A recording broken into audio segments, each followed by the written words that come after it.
Chevale. Our project title is Revisiting English Theory based on finite element method. Project deals with the SR calculation under the influence of various parameters. Parameters like size, location, and orientation of crack. During development of fracture mechanics, SF is evolved. SF concept is evolved. The main target is not SR. SCF.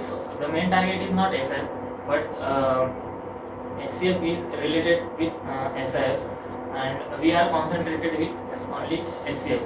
So both concepts are related with each other. So we are concentrated on SCF. Then fracture mechanics treats crack as a discontinuity, and early work on discontinuity related to stress concentration factor. Leonardo da Vinci proposed flaws, means to be root cause of failure. Presence of flaws in the material focuses the stress and particular portion, and the stress concentration causes failure. So this one is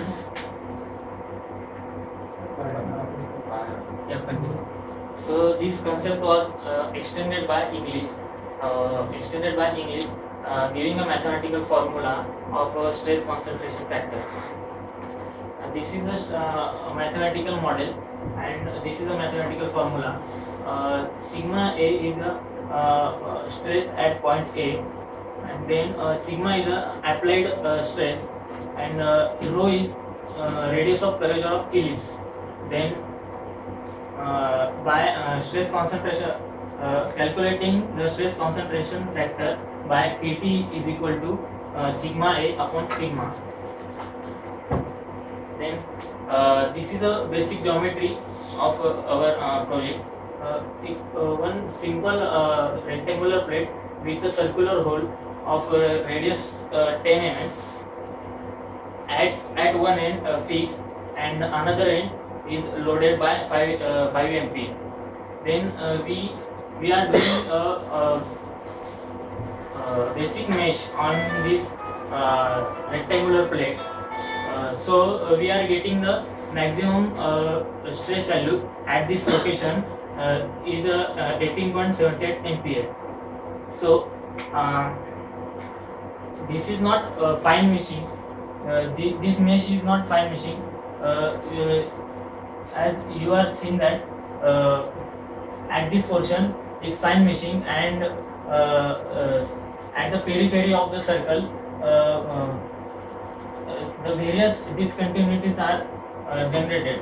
So this meshing is not fine. Fine meshing required at periphery of the circular hole. So because of fine meshing, the stress value are reach the actual value. So for fine meshing,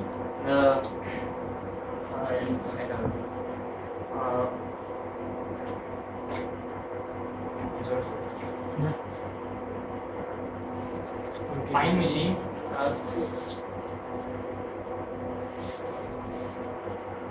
for fine meshing, improved mesh can be done. So the improved mesh can be explained my colleague Sanket.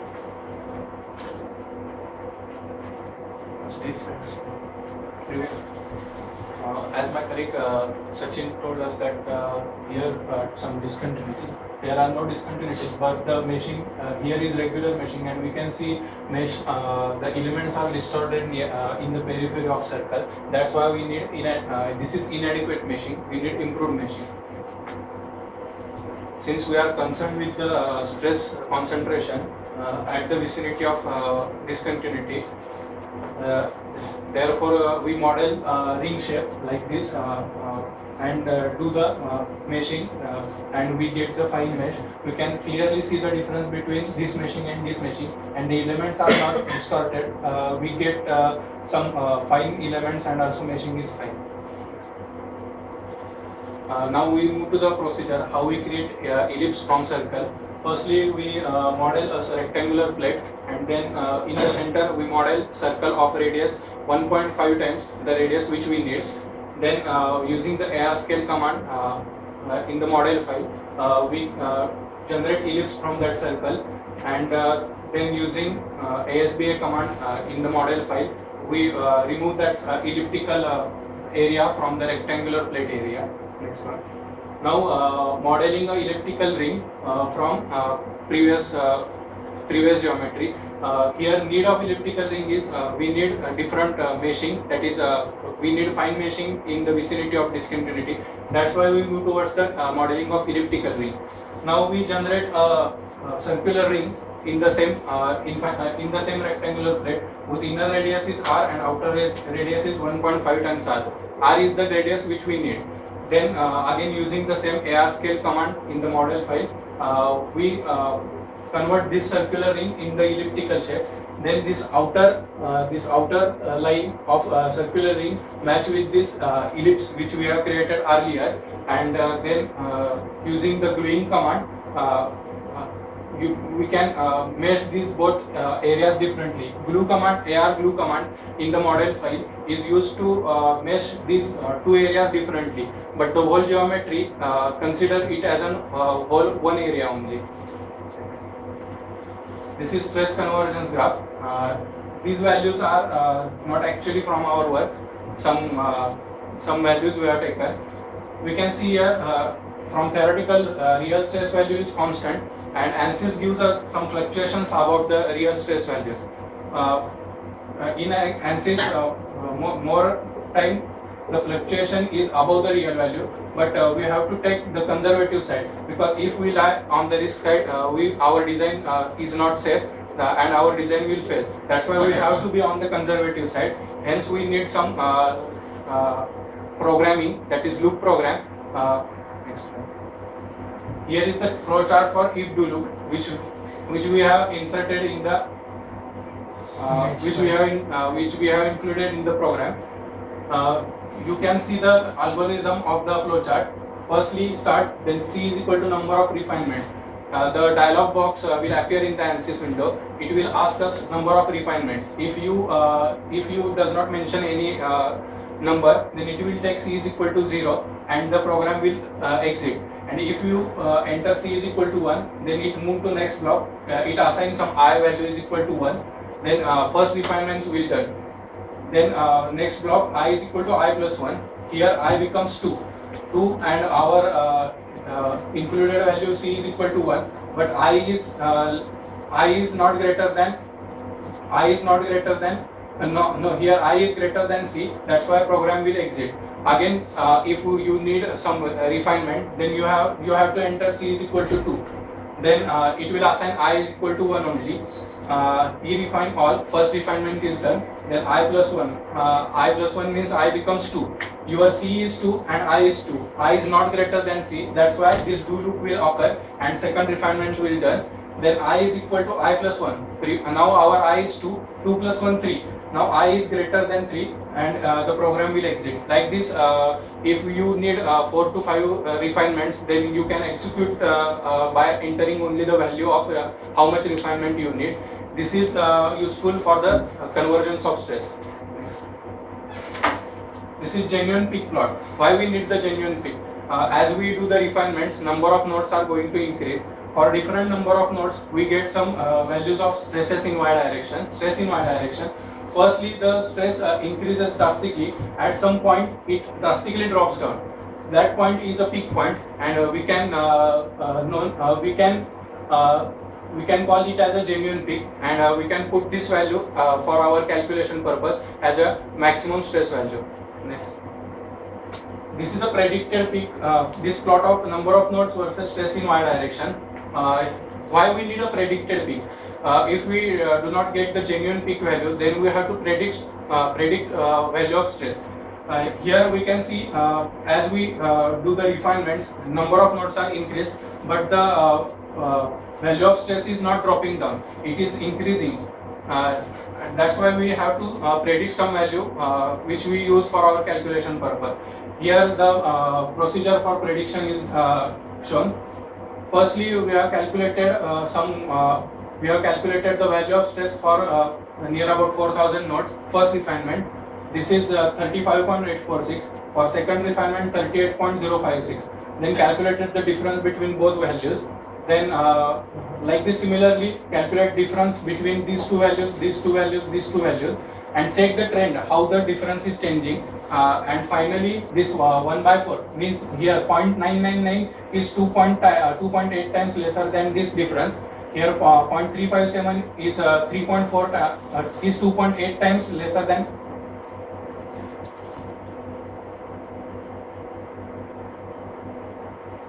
Here 0.357 is 2.8 times lesser than 0.999. Here 0.105 is 3.4 times lesser than 0.357. This trend we are getting this trend and getting this value, which is 4 times lesser than this 0.105. Finally adding this 0.027 value to the final observation of our 39.517 and calculated the predicted peak value as 39.544 MPa. Next part of our presentation will be explained by my friend Amir. Basically, this slide tells about how to calculate SCF values. This sigma y max value we have calculated from the ANSYS. This red zone gives us sigma y max value. From that we can calculate a stress concentration factor, which is nothing but sigma y max upon sigma applied. We get sigma y max 18.8 for ratio 1 for circle, and applied stress is about 5 MPa. So we get a 3.76 SCF. Next. Totally we were 6 people working on this project, and we did 400 analysis in last 14 days. And concluded some results. Here it's table which shows us ANSYS SCF and theoretical SCF. Theoretical SCF we calculated with the help of English theory, and this is the ANSYS SCF as shown in last slide. We have taken 100 ratio from 1 to 0.02. We are in a step of 0.01. We have started with a circular hole, then come to flat elliptical hole, and we get those values for ANSYS values and theoretical values, and we can see here difference between these two values. Next slide. This is the variation graph of SCF and versus ratio. This is the red graph shows us theoretical SCF and ratio. And a green graph shows variation ratio and ANSYS values. We can see here deflection. Why this happens means theoretical values differ from ANSYS values.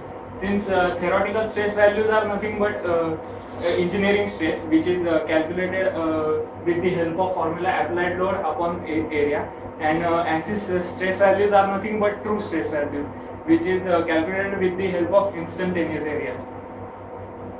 This is the graph of ratios versus sigma y. We have plotted this for 0 to 1, and we have used trade line and get some equation, polynomial equation of degree 6. From that we have estimated sigma y value at x equals to 0. So we get 576.1 for 0 to 1 is. And here same here we have did for 0 to 0.1 ratio. We have get some equation, and we have estimated sigma y at x equals to 0. We did this for 0 to 1, then 0 to 0.9 in 0.1 step up to 0.1. This table shows us that table for ratio and estimated sigma y values for those, and we have plotted these values here, and we get some equation. this from this equation we have calculated again sigma, estimated sigma y, and this is nothing but 12,360. Next. So we can say that stress values in y direction are increasing as we move from circle to flat ellipse to form and crack, hence reaching stress singularity. Stress singularity is nothing but stress is infinite at ratio when ratio becomes 0, and our work is related to English theory. Though English theory say that when ratio becomes 0, stress will be infinite, but we can prove here that when ratio is 0, we get some finite value. Our future work is related to 2D crack modeling and 3D crack modeling, and then SIF calculation of that, and 2D inclined crack modeling and SIF calculation. And if time permits, we are going to do this 3D inclined crack modeling and SIF calculation and crack tip elasticity.